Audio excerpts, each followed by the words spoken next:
Ang mga batan-on nagkinahanglan niini. Salmo Kapitulo 71 versikulo 5. Kay ikaw ang akong paglaom, o Ginoong Jehova. Ikaw mao ang akong pagsalig, sukad pa sa akong pagkabatan-on. Adunay uban kanato, daghag mga batan-ong lalaki ug babayi, kinsa dili ignorante sa atong pagtuo, apan kansang mga kasing-kasing wala gayon matandog sa gahom sa balaanong grasya.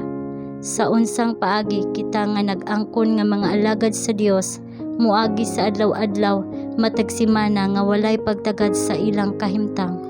Kung sila mamatay diha sa ilang mga sala nga wala mapasidan-an, ang ilang dugo pagapaninglon sa mga kamot sa mga magbalantay nga napakya sa paghatag kanila og pasidaan. Ngano nga ang paghago alang sa mga batan-on sa atong mga utlanan, dili isipon nga misyonaryo nga buhat sa labing taas nga matang. Nagkinahanglan kini sa labing delikado nga taktika, ang labing mabinantayan nga konsiderasyon, ang labing kinasing-kasing nga pag-ampo alang sa langit nung kaalam. Ang mga batan-on mawang tumong sa espesyal nga mga pag-atake ni Satanas. Apan, ang pagkamabination, pagkamatinahuron ug ang simpatiya nga nagaagay gikan sa kasing-kasing nga napuno sa gugma ngadto kang Hesus, makahatag kanila og pagsalig ug makaluwas kanila gikan sa daghang litag sa kaaway. Ang mga batan-on nagkinahanglan og labaw pa sa kasyual nga pahibalo, labaw pa sa panagsa nga pulong sa pagdasig. Nagkinahanglan sila og makugihon, may nampuon, mabinantayon nga paghago. Kasagaran kadtong atong maagian nga wala giayo pagtagad, tungod kay ato silang gihukman gikan sa panggawas nga panagway. Anaa kanila ang labing maayo nga material alang sa mga mamumuo, ug mobalo sa tanang paningkamot nga gihatag kanila. Ang mga ginikanan nga Seventh-day Adventist kinahanglan nga mas hingpit nga makaamgo sa ilang mga responsibilidad isip mga magtutukod sa kinaiya.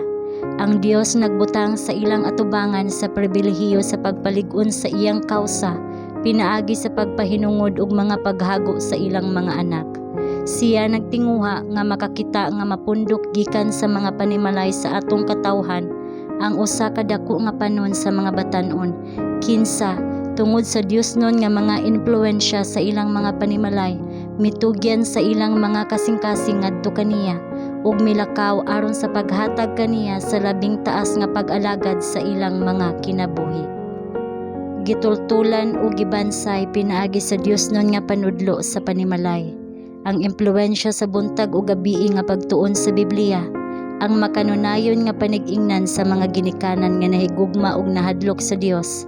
Sila nakakat-on sa pagpasakop sa Dios, ingon nga ilang magtutudlo ug andam sa paghatag kaniya og dalawaton nga pag-alagad isip maunungong mga anak nga lalaki ug babayi. Kini nga mga batan-on andam sa pagrepresentar ngadto sa kalibutan sa gahom ug grasya ni Kristo.